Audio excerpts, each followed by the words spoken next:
Shalom saudara, salam sejahtera. Kebenaran hari ini berjudul Kodrat Dosa yang Ditanggulangi.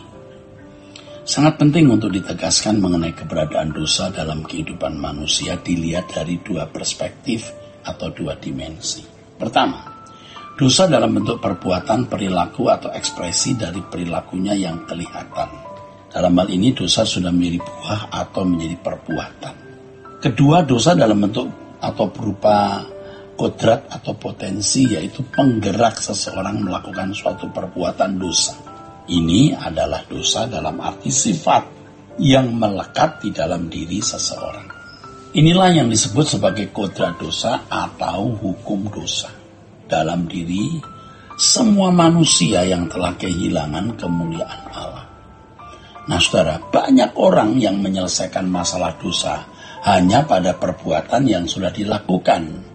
Nah, ini perspektif pertama, dengan cara meminta pengampunan. Setelah itu ia merasa sudah menyelesaikan masalah dosanya. Padahal masalah dosa bukan hanya pada tindakan lahiriahnya, melainkan juga pada potensi dosa yang ada di dalam dirinya. Perspektif kedua, ya, cara kita memandang dosa. Jadi tidak cukup kita meminta ampun dengan mengatakan ampunilah dosaku ya Tuhan, aku sudah mencuri, aku sudah berzina, aku sudah berkelahi.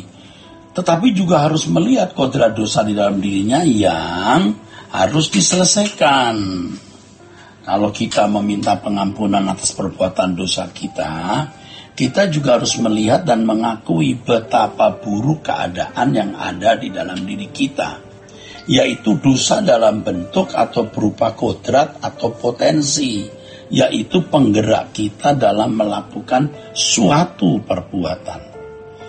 Oleh sebab itu setiap kali kita meminta pengampunan atas perbuatan dosa, harus sekaligus disertai komitmen atau tekad untuk tidak mengulangi dosa itu, dengan cara membunuh atau bersedia mematikan kodrat dosa tersebut.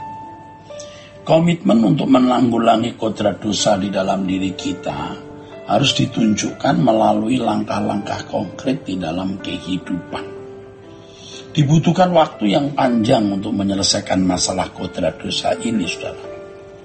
Pengampunan atas dosa-dosa yang telah kita lakukan dapat diterima dalam sekejap dan seketika itu juga. Ya, tidak membutuhkan proses dalam waktu panjang. Ya, ketika kita meminta ampun atas perbuatan yang sudah kita lakukan.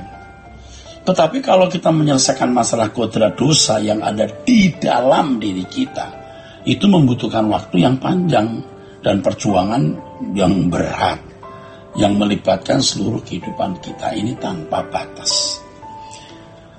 Langkah-langkah untuk menyelesaikan kodrat dosa itu pertama, mendengarkan firman yang benar.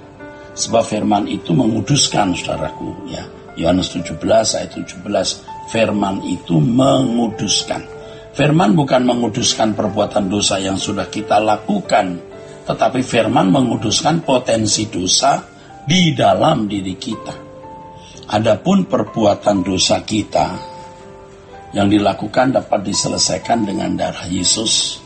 Ya, perbuatan dosa yang kita lakukan dapat diselesaikan dengan darah Yesus, tetapi kodrat dosa diselesaikan dengan ketekunan mendengar firman yang mengubah cara berpikir sehingga memperoleh kemerdekaan dari dosa.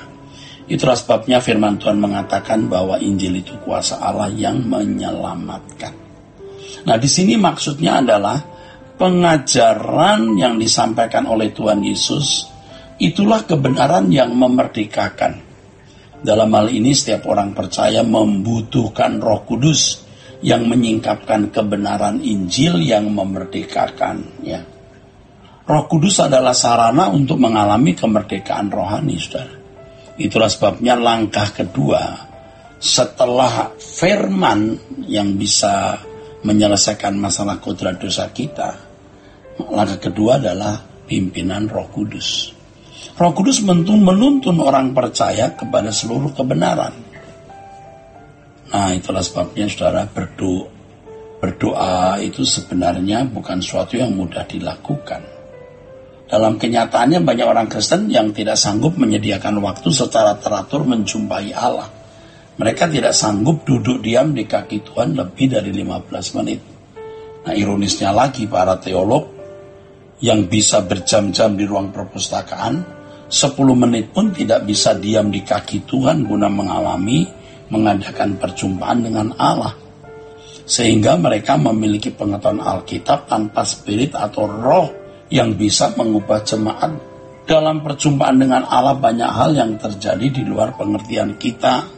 Sebab secara adikodrati Allah mengubah kita melalui perjumpaan-perjumpaan dengan dirinya dalam doa. Nah, itulah perjumpaan kita dengan Allah melalui Roh Kudus. Roh Kudus memimpin kita kepada seluruh kebenaran. Maka harus dijumpai di dalam kehidupan doa kita setiap hari, saudara. Nah, orang bisa merasakan keberadaan Allah, kehadiran Allah, kalau dia duduk diam di kaki Tuhan. Kalau dia setia duduk diam di kaki Tuhan, di situ dia akan mengalami perjumpaan dengan Allah. Jangan kita gantikan dengan kegiatan pelayanan, ya, kegiatan secara teknis.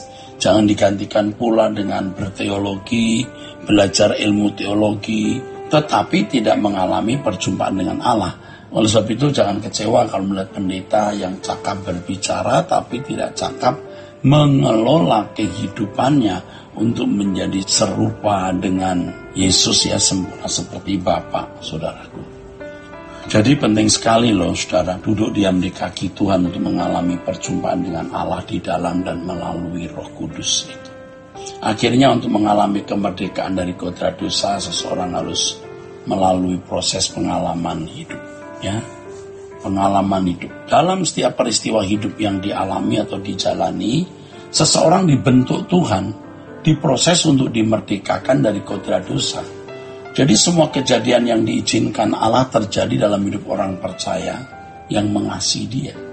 Itu mendatangkan kebaikan agar orang percaya serupa dengan Yesus.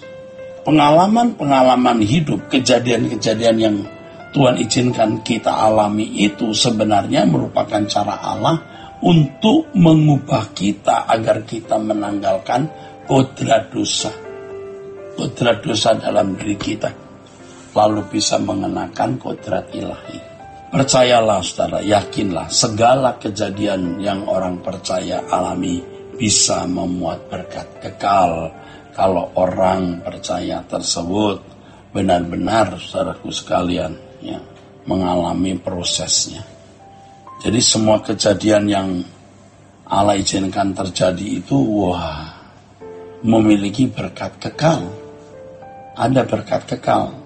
Nah, respon kita terhadap setiap kejadian harus positif. Jangan kita marah-marah, bersungut-sungut, ngomel. Akhirnya kejadian atau pengalaman itu tidak mendatangkan perubahan. Allah tahu bagaimana memproses kita, ya saudaraku. Jadi kita diproses melalui pengalaman hidup, kejadian-kejadian yang kita tidak senang sebenarnya. Tapi dengan kejadian itu kita meninggalkan kodrat dosa kita, melepaskan kodrat kita. Sehingga kita bisa masuk dalam persekutuan dengan Allah. Karena firman Tuhan mengatakan, keluarlah kamu dari antara mereka dan jangan menjamah apa yang najis, maka aku akan menerima kamu sebagai anak-anakku laki-laki dan anak-anakku perempuan. Jadi jelas ada syarat untuk hidup dalam pelukan Bapa.